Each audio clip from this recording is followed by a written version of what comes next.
Om Swastiastu. Perkenalkan, nama saya Komamila Sasmita dengan NIM 2311031014, program studi PGSD di Institut Empu Kuturan Singaraja. Di sini saya akan membuat video pembelajaran mengenai materi IPA kelas 6, yaitu tentang bagaimana kita hidup dan bertumbuh. Baik, selamat pagi anak-anak semuanya. Apa kabar hari ini? Ya, semoga dalam keadaan baik-baik saja. Nah, di sini di pertemuan kali ini Ibu kita akan membahas tentang materi bagaimana kita hidup dan bertumbuh, yaitu fokus pada organ pencernaan pada manusia. Nah, sebelum lanjut ke materi, Ibu akan membacakan tujuan pembelajaran dari materi ini. Tujuan pembelajaran yang pertama yaitu mampu mengenali organ-organ serta fungsinya dalam sistem pencernaan manusia. Kemudian yang kedua, mampu menjelaskan bagaimana proses pencernaan yang terjadi pada tubuh manusia. Selanjutnya yang ketiga, mampu menyebutkan jenis-jenis nutrisi yang diperlukan oleh tubuh kita. Kemudian yang keempat, mampu memberikan contoh menu makanan yang bergizi dan seimbang untuk tubuh kita. Selanjutnya yang terakhir yaitu mampu menyebutkan cara-cara untuk menjaga kesehatan pencernaan kita. Baik, selanjutnya kita akan menuju ke materi. Nah, di sini kita akan membahas tentang sistem pencernaan pada manusia.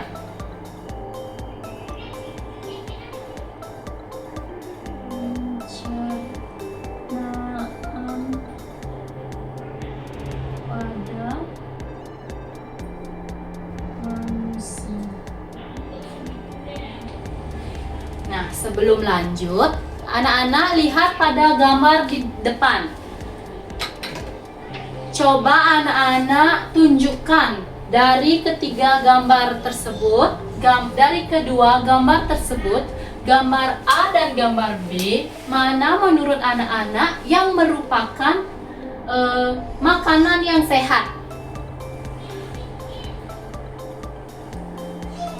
Bagus, gambar A. Nah, gambar A merupakan makanan yang sehat.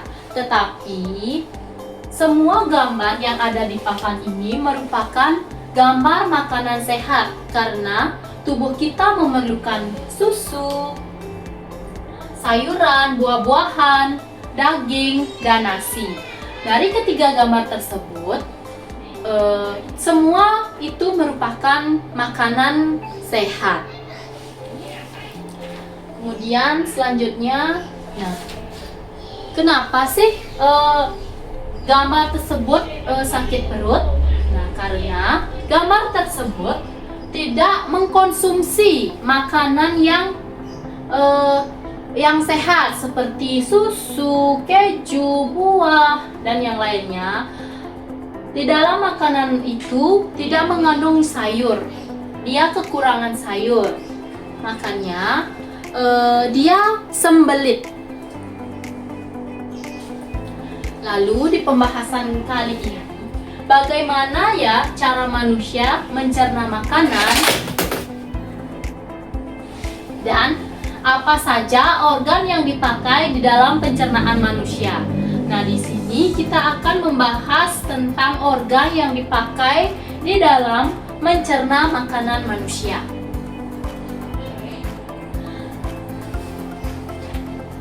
Sebelum lanjut, ada yang tahu apa itu sistem pencernaan? Sebelum itu, Ibu akan menjelaskan tentang sistem pencernaan. Sistem pencernaan adalah rangkaian organ dalam tubuh manusia yang bekerja sama untuk mencerna makanan menjadi energi dan zat gizi yang dibutuhkan oleh tubuh kita. Proses pencernaan makanan itu dimulai dari mulut hingga ke anus. Nah, kita akan bahas satu persatu mengenai organ pencernaan yang digunakan pada saat tubuh kita mencerna makanan. Yang pertama ada mulut. Nah, di sini siapa yang sudah tahu mana itu mulut? Ya, bagus sekali. Mulut itu yang ada di depan kita. Nah, di sini mulut itu berfungsi untuk mengunyah makanan menjadi lebih halus agar mudah dicerna. Di dalam mulut terjadi pencernaan secara mekanis oleh gigi dan kimiawi oleh enzim amilase. Itu pencernaan yang terjadi di dalam mulut kita. Selanjutnya yaitu di kerongkongan. Setelah di mulut, pencernaan menuju ke kerongkongan.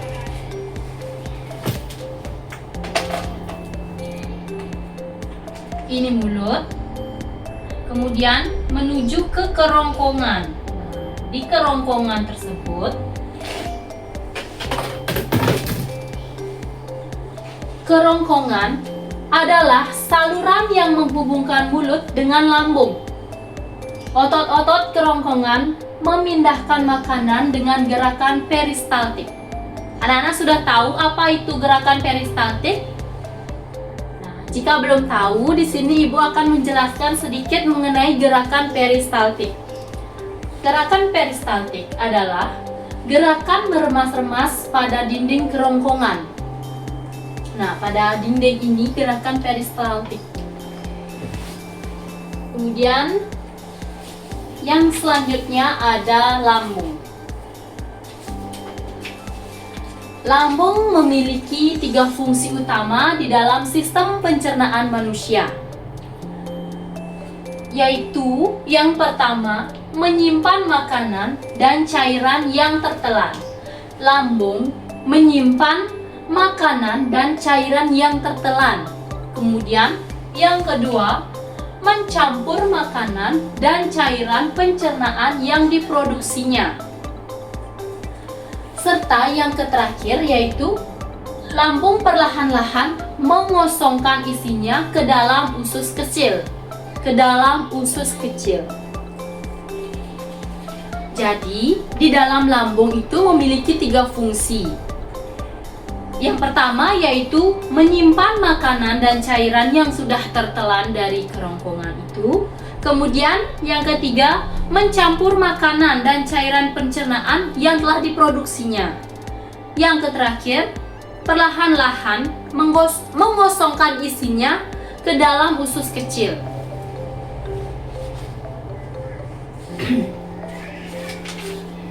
Nah, di dalam dinding otot lambung melakukan proses pencernaan kimiawi dengan mencampur dan mengocok makanan bersama asam dan enzim dalam getah lambung yang dihasilkan sel kelenjar dinding lambung.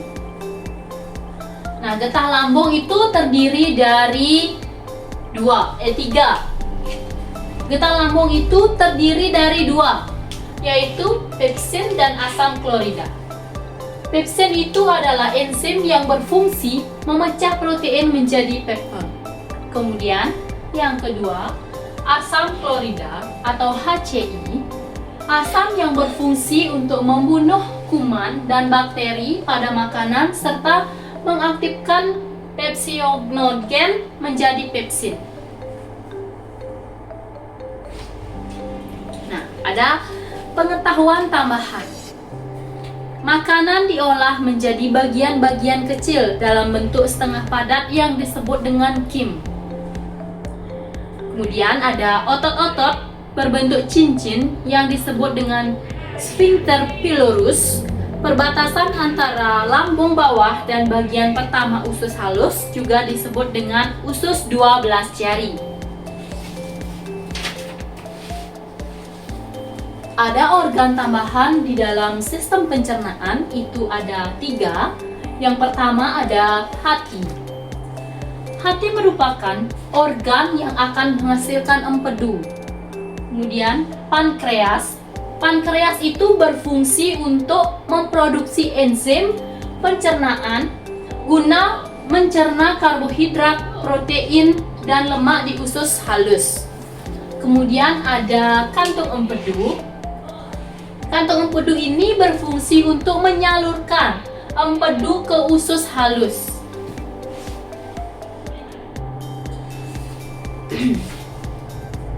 Kemudian, anak-anak sudah mengetahui usus halus. Usus halus itu usus yang seperti pada gambar di depan. Usus halus adalah tabung berotot sepanjang 22 kaki atau sekitar 8,25 meter. Usus halus itu berfungsi untuk memecahkan makanan menggunakan enzim yang dilepaskan oleh pankreas dan empedu dari hati. Nah, di dalam usus halus terdiri atas usus 12 jari, usus kosong, dan usus penyerapan. Usus 12 jari atau duodenum berfungsi sebagai tempat pencernaan makanan secara kimiawi. Selanjutnya yaitu pada usus besar. Di dalam usus besar itu membentuk huruf U terbalik, yang usus yang besar itu merupakan gambar yang seperti di depan, yang merupakan huruf U terbalik, tapi huruf U tapi terbalik dia. Nah, di sekitar usus halus itu ada bentukan yang berlipat-lipat. Panjang usus halus itu sekitar 5-6 meter dan terdiri dari 3 bagian, yaitu ada sekum, kolon, dan rektum. Sekum adalah kantung pada bagian awal usus besar. Kemudian kolon adalah tempat cairan dan garam diserap menjadi dan memanjang dari sekum ke rektum.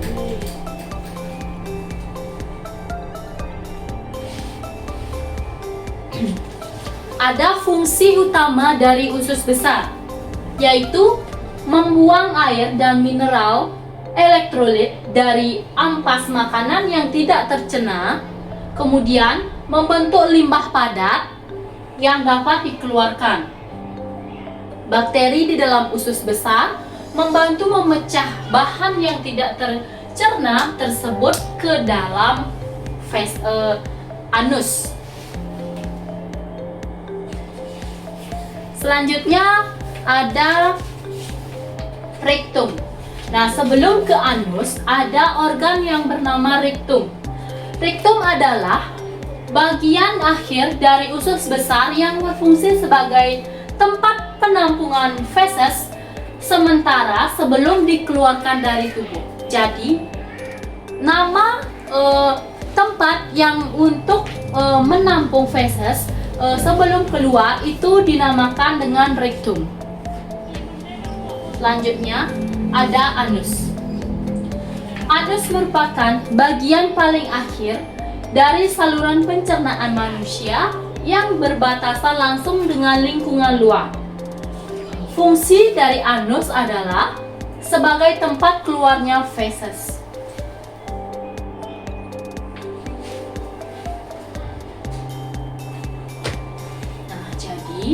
Proses pencernaan pada manusia itu dimulai dari mulut.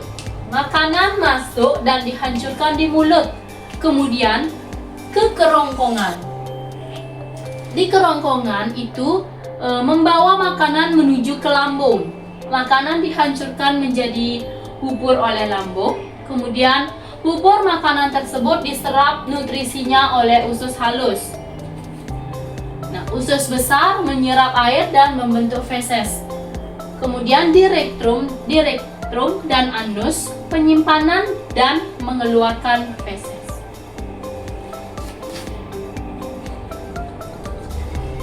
Nah, lanjut ke nutrisi makanan. Nah, mengapa kita perlu makan dan minum? Karena di dalam tubuh kita itu memerlukan energi, nutrisi, dan cairan untuk melakukan berbagai aktivitas. Nah, seperti ibu sebagai guru itu memerlukan nutrisi untuk mengajar anak-anak. Kemudian anak-anak juga untuk belajar memerlukan nutrisi serta cairan yang bagus, yang bergizi untuk mendukung pertumbuhan dari anak-anak. Kita juga harus memasukkan makanan dengan menu yang bergizi dan seimbang, yaitu buah, lauk pauk, sayuran, dan karbohidrat. Selanjutnya, ada jenis-jenis nutrisi di dalam makanan. Ada protein. Protein berfungsi untuk pertumbuhan dan perbaikan tubuh. Contohnya seperti telur, ikan, daging, dan berbagai jenis kacang-kacangan. Kemudian ada karbohidrat. Karbohidrat itu dibutuhkan tubuh untuk menghasilkan energi secara cepat. Contohnya seperti nasi, kentang, jagung, umbi-umbian, dan tepung-tepungan lain sebagainya. Kemudian ada lemak. Lemak itu berfungsi untuk melindungi organ tubuh dan menyerap vitamin. Contohnya seperti daging, kacang-kacangan, ikan, mentega, dan susu. Adapun jenis-jenis nutrisi di dalam makanan. Yang pertama untuk vitaminnya yaitu buah-buahan dan sayur-sayuran. Berfungsi untuk melawan kuman penyakit dan menjaga kesehatan organ. Kemudian serat. Nah, serat ini membantu menjaga kesehatan usus dan mempermudah proses buang air besar. Contohnya seperti sayur-sayuran, buah-buahan, dan kacang-kacangan. Itu untuk memperlancar kita di dalam buang air besar. Kemudian ada air. Air juga membantu melunakkan makanan dan pembentukan air liur. Seperti contohnya itu buah-buahan, sayur-sayuran, dan air murni. Nah, adapun piramida nutrisi makanan yaitu untuk 5%-nya ada minyak, mentega, gula, makanan, dan minuman manis. Kemudian 20% itu ada daging, ikan, telur, dan kacang-kacangan.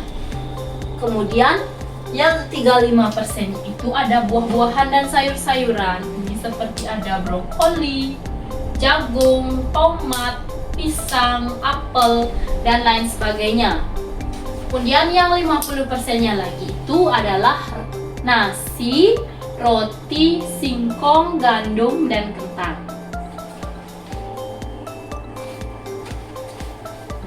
Nih, seperti contoh menu makanan yang bergizi. Contohnya ada di depan kalian.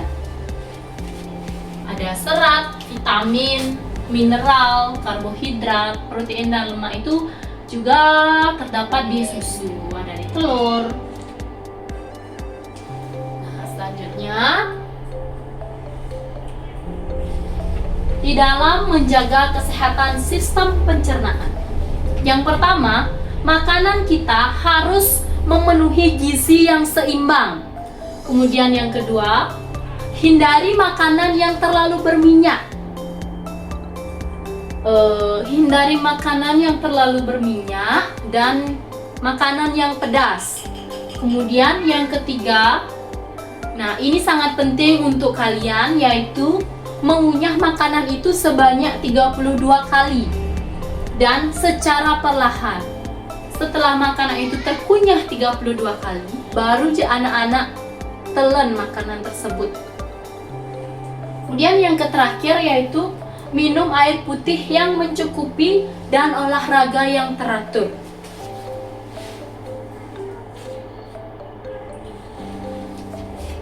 Adapun kesimpulan dari sistem pencernaan ini, yang pertama yaitu sistem pencernaan sangat penting untuk mengolah makanan menjadi energi dan zat gizi bagi tubuh agar dapat melakukan berbagai aktivitas serta mendukung pertumbuhan tubuh kita. Dengan mengkonsumsi makanan seimbang dan bergizi, kita dapat menjaga imun tubuh kita dan tetap bertenaga. Seperti sekarang kan musim panas, kita harus bisa menjaga kesehatan tubuh kita sendiri. Nah, selanjutnya Ibu telah membuat LKPD untuk tugas berkelompok. Di sini cara pengerjaannya Ibu sudah jelaskan, kalian bisa baca. Yang pertama, kalian membuat kelompok masing-masing 4 orang. Kemudian nanti Ibu akan bagikan LKPD yang sudah Ibu printkan untuk anak-anak. Lengkapilah kolom-kolom kosong yang ada pada gambar. Kemudian isi kolom tersebut dengan nama organ pencernaan yang benar. Nah, selanjutnya buatlah proses pencernaan makanan pada manusia dan bacakan hasilnya di dalam kelas. Nah, nanti Ibu akan memberikan anak-anak speaker untuk membacakan hasil dari LKPD yang telah Ibu bagikan.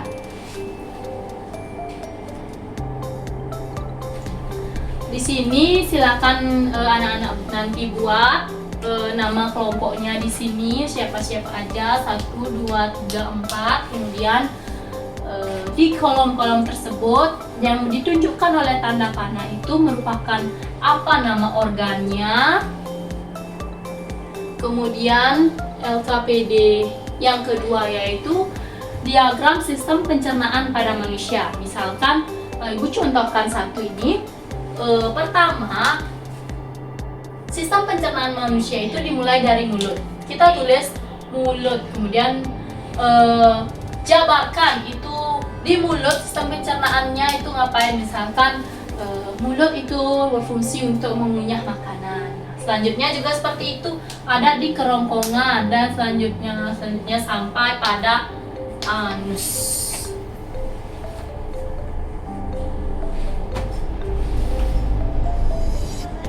Silakan anak-anak buat terlebih dahulu, nanti kita akan presentasikan di depan kelas.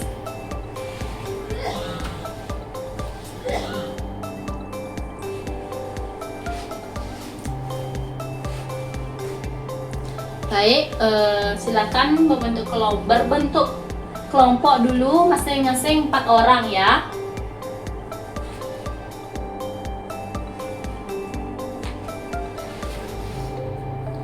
Baik, sekian dari video saya. Saya tutup dengan mengaturkan Paramasanti. Om Santi Santi Santi.